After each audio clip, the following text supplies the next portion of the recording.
breathe underwater.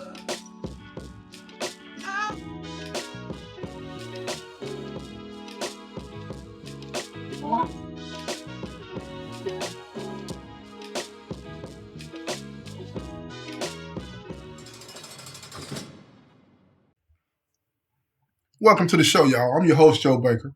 I want to ask you a question. Have you ever met a devil worshiper? Have you ever known someone that actually worshiped the devil? Because I have. I've been in prison a long time, as most of you know if you've been listening to my show, and I've met a lot of people. But one of the most intriguing people that I've ever met in my life, up close and personal, is this guy named David. This is guy that I met after he started worshiping the devil. But let me tell you a little bit about David before I get into the whole story about him and his Celley and what went on between them, okay? David was this guy, he had committed murder on the streets, and he was facing a lot of time. The state wanted to give him a life sentence. They were going to take him to trial, and if he was found guilty, they weren't seeking the death penalty, but if he was found guilty, he would receive a life sentence. And in Tennessee, you have a lot of different sentences when it comes, a lot of different structures rather, when it comes to a life sentence. You have life without parole. You have natural life, which is not that much difference between natural life and life without parole, except that life sentence without parole, that means you have to do the whole time, which every life sentence is calculated at a maximum of 66 years. So theoretically, what they're saying is you got to do the whole 66 years before you're able to get out, right? Okay, a natural life sentence meaning you die in prison. And then you have the life sentence with parole. Now, depending on when you get a life sentence in Tennessee, you make parole after 19 years, 6 months, 25 years, 36 years, 51 years, right? Okay. They were trying to give him a life sentence without parole. So he would have had to have done 66 years, day for day, no break, no nothing, before he would be eligible to be released, right? So his lawyer worked out a deal with the DA, whereas he would plead guilty to second-degree murder. And in exchange for his guilty plea, he would receive a 40-year sentence at 85%, which is still a lot of time, right? 30-some years, right? But it's not 66 years. So he took the plea. Now, when you take a plea, when you plead guilty to a charge, that means you give up all your rights to appeal unless you find some reason to go back in on a post-conviction and say the lawyer was ineffective or didn't do his job or whatever the case may be. But other than that, you're stuck with the time that you have. You got to do it. That's it. Game over, okay? Now, David, he took this plea, pled guilty, and took the 40 years. And now he's sent off to prison. He's doing his time. And like a lot of people, David, when he first started his sentence, right, he got into the word real strong. I'm talking about everywhere you saw him, he either had the small pocket Bible with him, or he was carrying the regular size version of the Bible. And he would be always talking about the Lord and the things that the Lord had done for him and all of these types of things, right? And reading the Bible, want to share with the people that he talked to how the Most High was working in his life, bringing him peace, right? But what happens, let me explain something to y'all.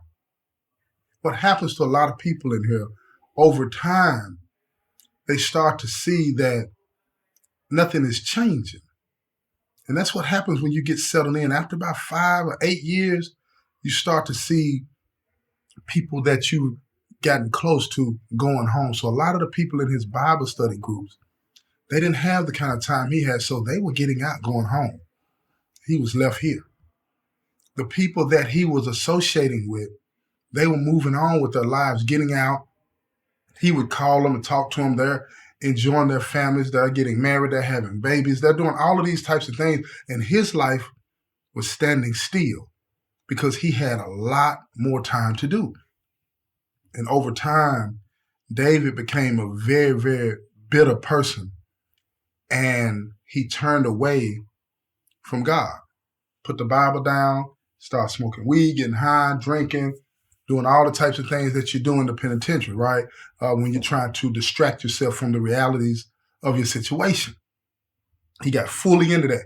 And the thing about that is that didn't change anything for him either. That time don't go away because you're getting high. That time don't go away because you're drinking liquor. You understand what I'm saying? So he just became a more miserable and depressed person. And then one day he meets this guy, right, that tells him that God don't love him, that God is a fraud, that God don't care nothing about his situation. He's not feeding him what's going to help him, right? So he tells him that he should be worshiping the devil.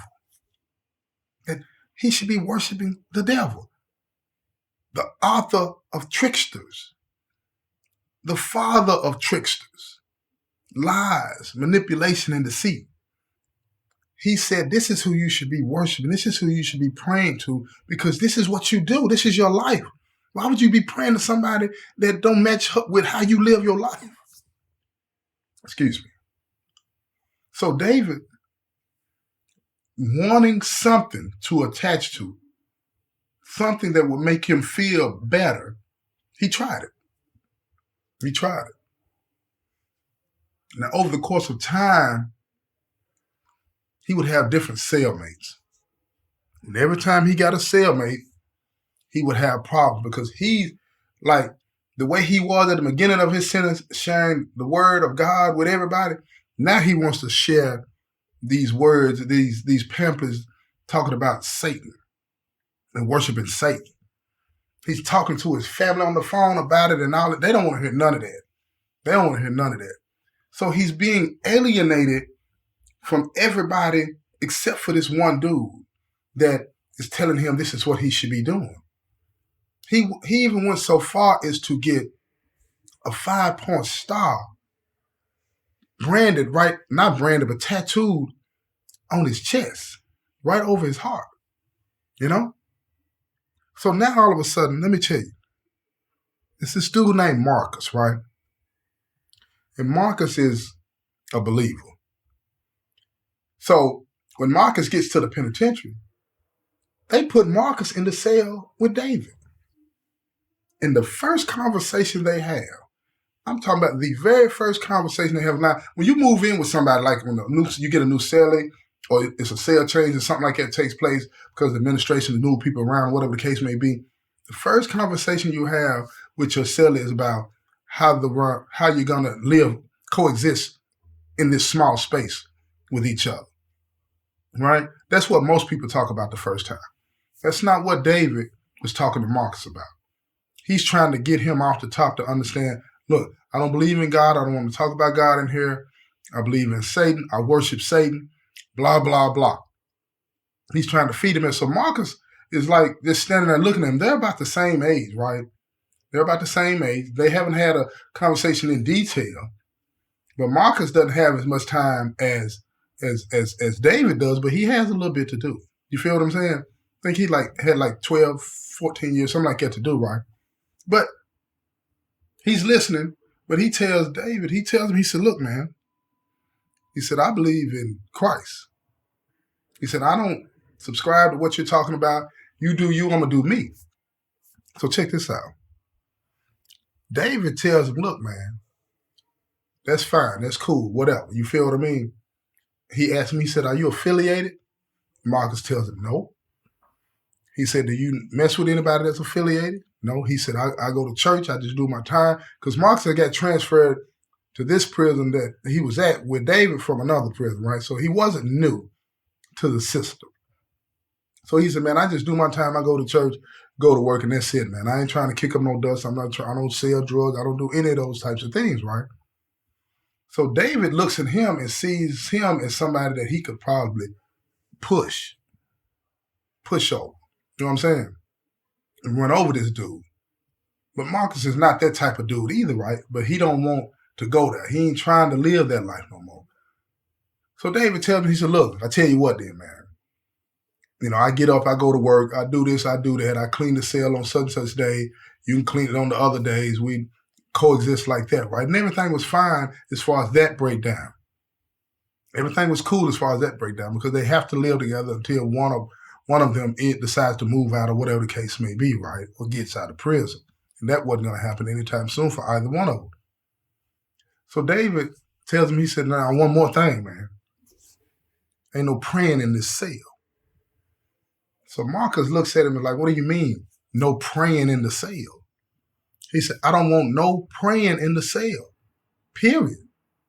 I don't believe in God. I don't want nobody in the cell with me that's going to be praying to somebody that don't do nothing for nobody. Look here. David is very disrespectful. I'm talking about very disrespectful. So Marcus, he doesn't say anything. He just looks at him and like, this dude is crazy. This dude is really, really crazy. So as time goes on, at first Marcus is appeasing him, so he thinks anyway, David thinks. He just waits until David is not in the cell to pray. But one day, David comes back from work early and he sees Marcus in the cell by his bunk praying. So he beats on the door because Marcus has got the door shut. So the door is locked. He can't just walk in. He beats on the door real loud and says, man, open this door, interrupting Marcus as he's praying. Marcus didn't raise his head up. He finished his prayer. And then he gets up off his knees. He goes to the door, hits the button, and pops the door. David pushes his way in. He said, didn't I tell you I didn't want nobody praying in this cell, this and that? Marcus didn't respond to him. He didn't say one word to him. Grabbed his stuff, came out of the cell, sat at the table, was reading his Bible. Not one word did he say. So now David goes in the cell and puts the violation up. And that's not uncommon. When you're putting the violation up, especially when you're coming back from work or wherever, you're either using the restroom or trying to get yourself together, whatever the case may be. But in this situation, David puts the violation up and just sits in the cell. Keeps the violation up for a couple of hours. And now this during the day, during the morning time, right? So after about 2 hours in the cell with the violation up, Marcus, he understands what's going on. Dude is being disrespectful. He's not trying to let him come back in the cell. So Marcus gets up, he knocks on the door. He says, hey, Cell, I need to use the restroom. David don't even respond. He don't say nothing. He knocks on the door again. He says, hey, man, I need to use the restroom, man. So when David doesn't come to the door, Marcus goes, he tells the officer, he said, hey, officer, I need to get in the cell so I can use the restroom, man. My Celley got the violation up. By that time, the door pops.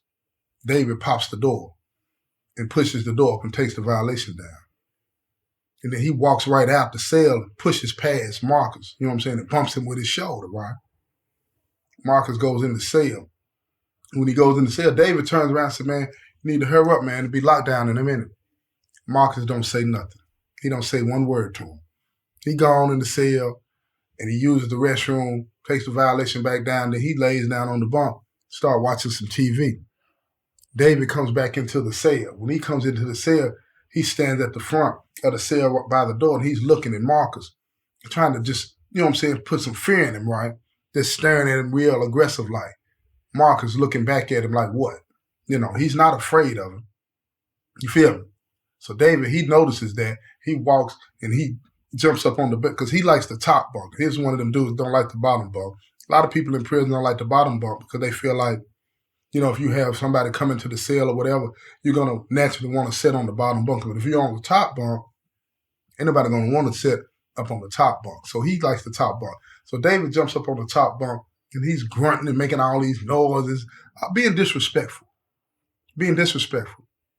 So Marcus is on the bottom bunk, can't relax, can't sleep, anything like it. So he just lays there and just looks at the top. Look, you know, right at the bottom of the bunk, he's just standing at the bunk while he's laying there like, man, what am I going to do? So he closes his eyes and he says a prayer, asking God to help him, protect him. You know what I'm saying? Because this is finna get ugly. He feels that. He's been in prison before. He understands how this thing works. This is going to get ugly.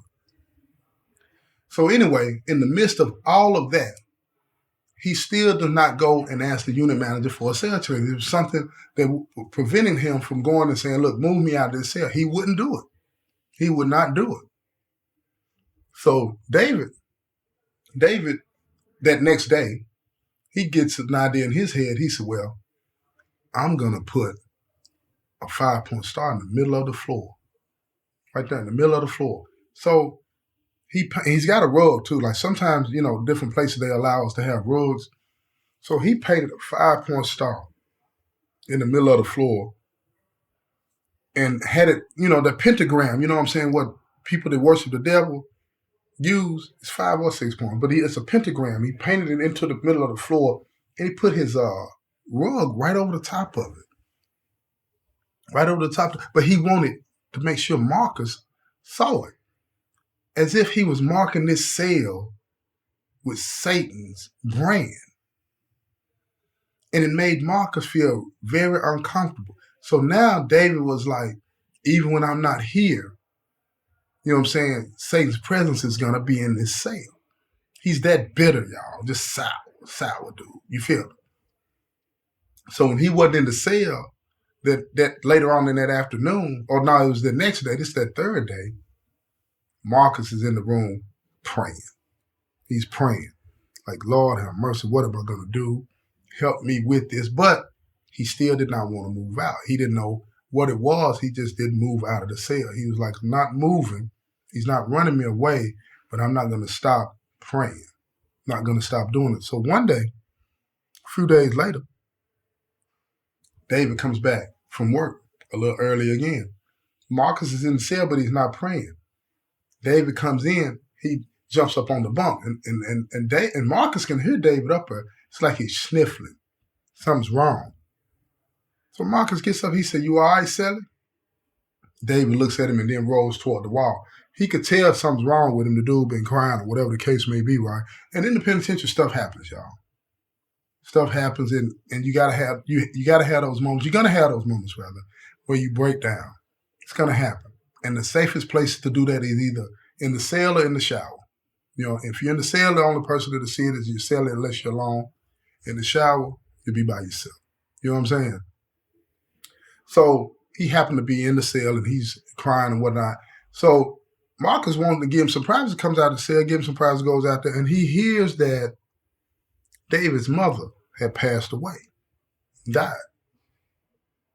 So he sat there at the table for a minute, not really understanding, what to do. He didn't know how to approach him because David doesn't believe. He doesn't believe. So something overcame Marcus and told him to go in that room and pray. So he goes in the room, gets down on his knees while David is on that top bunk. He gets on his knees and he starts to pray. And he's not praying silently. He's praying openly and loud enough that David could hear him. So David rolls over and he sits up on the bunk and his feet are hanging out the side. He doesn't say one word. And he hears Marcus pray for him. He hears him praying for him. Then he jumps down off the bunk. And when he hit the floor of the cell, Marcus raises up and turns and looks at him. Now, it's still the penitentiary. You never know what's going on, right? So he turns and looks at him. And David walks over towards the sink. He doesn't say a word. He walks over towards the sink. And Marcus continues to pray. And while he's praying, David is at the sink. And he's listening to what Marcus is saying. And he starts to cry again. And this time he tells Marcus, "Stop, man. Stop. Don't pray for me. I don't want you to pray for me." Marcus ends his prayer, stands up, and he said, "Man, why you hate God so much? Why you hate God so much, man?" And David told him, he said, "Look, man, I'm in the penitentiary. I got 40 years, and I still got 20-something years more to go, man. 25-something more years more to go. I ain't getting out no time soon. God don't love me. He ain't helping me get out." Marcus looked at him and said, "God didn't put you here. He ain't put you here." And now see, David ain't never heard nobody say that to him. See, because while he had been hearing from people that he had gotten introduced to in the beginning of his sentence was pray and God gonna get you out. God gonna open the doors and let you out. Now, I'm not saying that that's not possible. I'm not saying that because God can do what he wants to. But people forget that God is a God of justice and mercy. And he allows us to make decisions for ourselves. And then based on the decisions that you make, he will allow that to play out. You reap what you sow. See, what David didn't understand was that he had committed some crimes that resulted in him having to be punished by the system, not God. See, God wasn't punishing him. See, people get that twisted. His actions were playing out. God's wrath is allowing sin to play out if you choose it. If you choose it. And David had made a bad decision back in the day and chose sin. And the results of that was him getting 40 years. He didn't want to accept that. So Marcus told him, he said, man, you have to accept responsibility for what you did, and God is going to be with you, easing the burden of the consequences of the decision that you made, but you got to pay for what you did.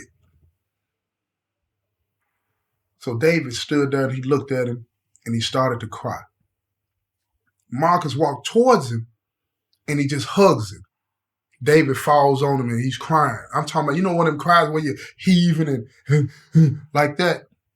The man crying like that. Grown man. Grown man. And then Marcus tells him, pray with me, man. Pray with me. Will you pray with me? Marcus said, no, I don't want to pray. David said, no, I don't want to pray. So Marcus pulls up from him. Said, okay, I get it. And then that night, David lay in his bunk, Marcus lay in his bunk, didn't say a word to each other. Not one freaking word to each other. Not one word. You want to find out what they said later, the next day, tune into the next episode. This has been another episode of Doing Time with Joe. I'm your host, Joe Baker, and I say peace, y'all. I've been trying to breathe on the water.